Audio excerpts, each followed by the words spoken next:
Dear friend, welcome for the lecture of Fundamentals of Power Electronics conducted by Professor L.B. Chaukule, working as a HOD of Electrical Engineering Department in Brahmadev Dada Mane Polytechnic, Belati, Solapur. Today our subject is the fundamentals of power electronics, in which there are the 5 chapters, namely power electronic devices, thyristor family devices, turn on and turn off methods of thyristor, phase control rectifiers, industrial control circuits.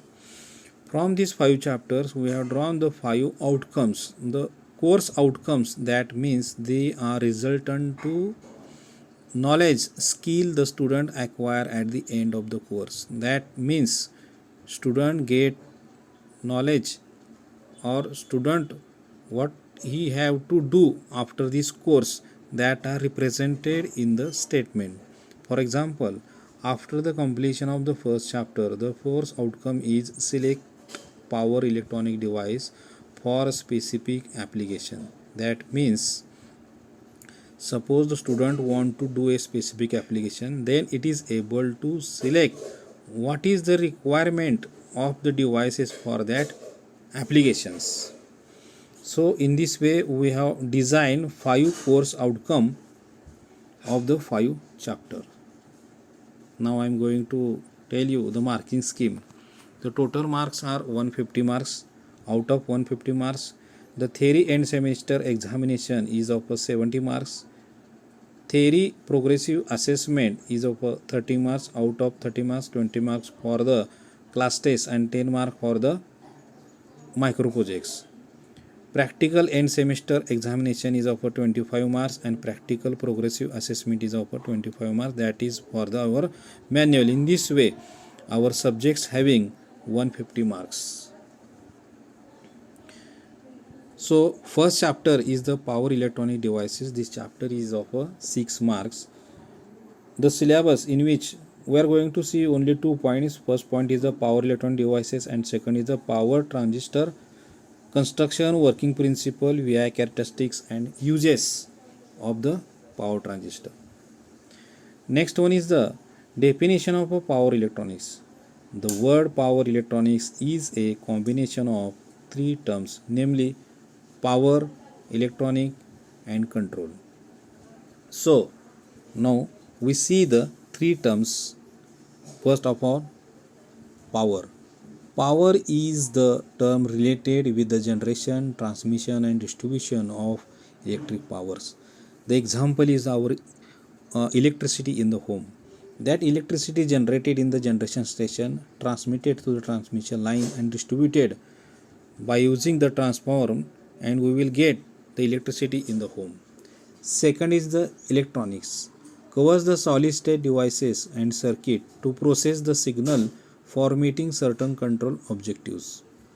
So example of this electronics is the rotation of the fan. The solid state device and the circuits are the fan, wires and switch. When we apply power supply to this device, then fan will get rotated. When we turn on the switch, when we turn off the switch, the fan will get stopped. In this way we will get our objective rotation of the fan. Next one is the control. Explain the steady state and dynamic characteristics of closed loop control system. We have seen in the last example the rotation of the fan, in which there are both the characteristics when the fan is in the stop condition and the fan is in the rotation condition. Both the steady state and dynamic characteristics get explained by using the control. Next one is the power semiconductor devices. The classification, in which there are the 2 types, 2 terminal devices and 3 terminal devices. The 2 terminal devices, in which PN junction diode, Schottky diode, and the 3 terminal device in which power MOSFET, JFET, IGBT, BJT and thyristor.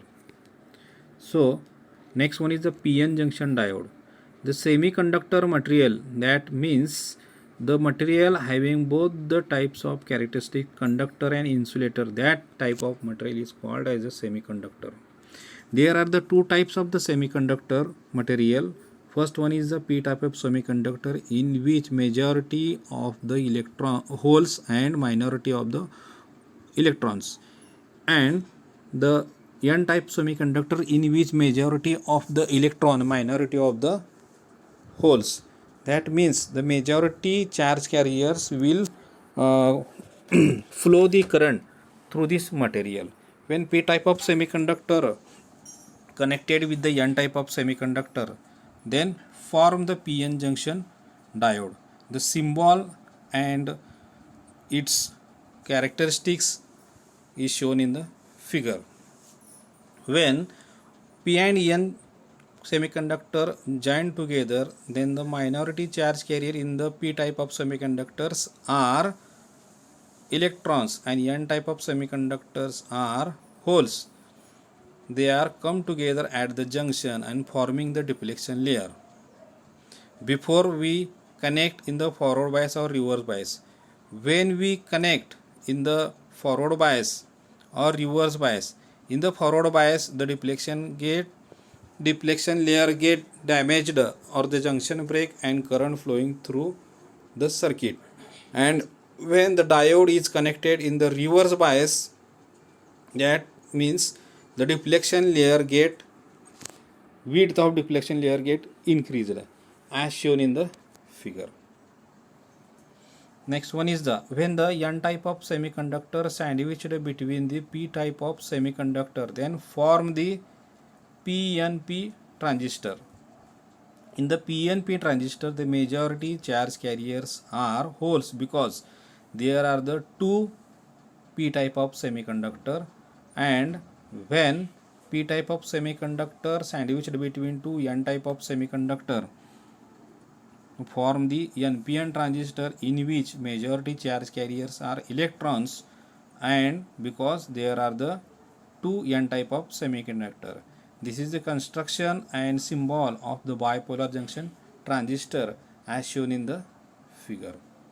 When we connected in the forward bias and take the reading and it's out see the or study the output characteristics of the power transistor or the BJT, bipolar junction transistor, we have drawn the VI characteristics of the power transistor in between the collector current and collector to emitter voltage.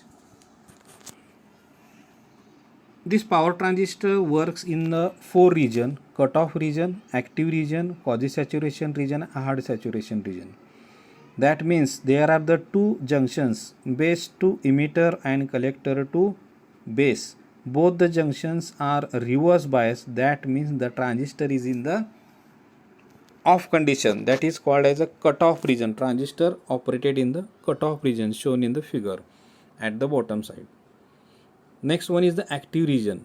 When we increase the base current with the different values, then the base current lines are horizontal with the collector to emitter voltage axis, represents the active region, where collector to emitter voltage is increased. Here the collector current is almost constant. And third one is the quasi saturation. The major difference between power transistor and logic transistor is the region called as a quasi saturation. As shown in the figure, this region exists due to the lightly doped drift layer present in the power transistor, and this type of drift layer not available in the logic level transistor, so they do not exist the quasi saturation region. The quasi saturation region is in between the hard saturation and active region when the power transistor is to be operated at a high switching frequency. Switching frequency, that means the transistor turn on and turn off is many times, that is called as a switching frequency.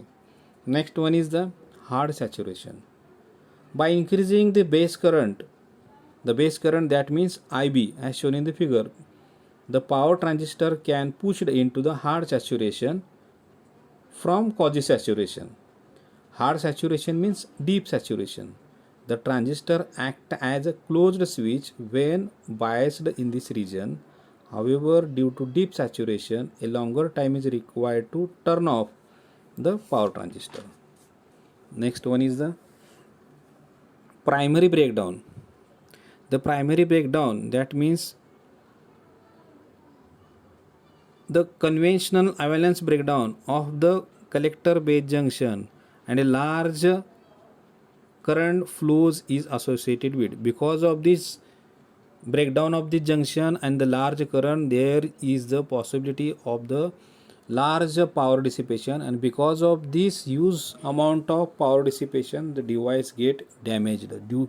That is called as a primary breakdown. The secondary breakdown, in which the drop or reduction in the collector emitter voltage at the large value of the collector current. Due to this reduction in the collector to emitter voltage VCE, the collector current further increased, thereby increasing the power dissipation to a great extent. This power dissipation is not uniformly spread over the entire volume of the device, but is concentrated in highly localized region. This will damage the power transistor. That means here also increasing collector current. Because of this collector current, there is the possibility of the power dissipation, and because of the power dissipation, that means heat, and because of this heat not uniformly through the body, hence the device get damaged. So in this way, both the primary and secondary breakdowns are available in this bipolar junction transistor, but the secondary breakdown is very dangerous for the device. Next point is the advantages of bipolar junction transistor. It can block large forward voltage in its off state and can conduct a large current in its on state. Second one, it is very easy to turn on and turn off power transistor. No additional components are required to turn off the power transistor. And third one is it can operate satisfactorily up to switching frequency of 10 kHz. Next point is the disadvantages of bipolar junction transistor. They cannot operate satisfactorily above a switching frequency of 10 kHz. And second, the power transistor can be damaged due to the second breakdown. Third point is the applications of bipolar junction transistor. It is used in the inverter, chopper, SMPS, UPS, AC motor control applications, display driver, relay driver, and power amplifier. Next point is the power MOS APT. We have seen the last point, the power BJT. Power BJT, bipolar junction transistor. This power BJT is current controller device. The collector current is dependent on the base current, hence the current is highly dependent on the junction temperature. This is seriously disadvantage of power BJT. To overcome this advantage, we can use a voltage controlled device such as power MOS APT. The other advantage of the MOS APT is that it requires only a small input current. The structure and symbol as shown in the figure. The MOS APT has a 3 terminals such as a drain, source, and gate. The direction of the arrow on the body lead indicates the direction of current flow. If the body source PN junction were forward biased, they removing the short link between body and source.